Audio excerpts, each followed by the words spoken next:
Deepali कोल्ले madam है, जिन्हें एक मानधन यहाँ पे मिला है। क्या बोलना चाहोगे आज आपको एक मानधन और आपके भजन मंडली को काफ़ी जो खुश हो दिख रहे हैं आज, इस बारे में 2 शब्द बताइए। आम्हाला खूप आनंद झाला आहे।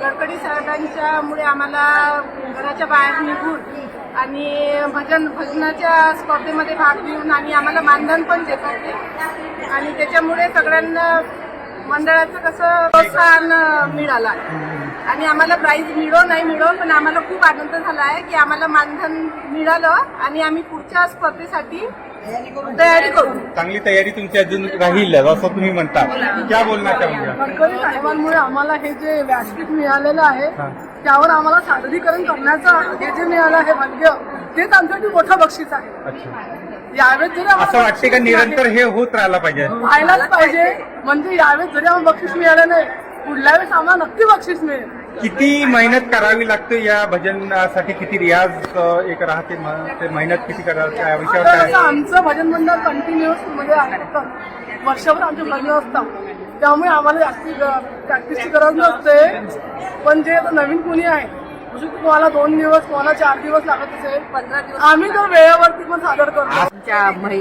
जेवढ्या पण महिला आहेत त्यांना भजन मंडळांना खूप मोठा चांगला प्लॅटफॉर्म दिला आहे आणि त्यांना खूप त्यांचे म्हणजे आभार आणि खूप आम्हाला अभिवादन वाटते, खूप छान वाटते, आभार वाटते निरंतर होत राहिला पाहिजे. आणि आम्ही हे नक्कीच करू आणि त्यांचं खूप खूप मनापासून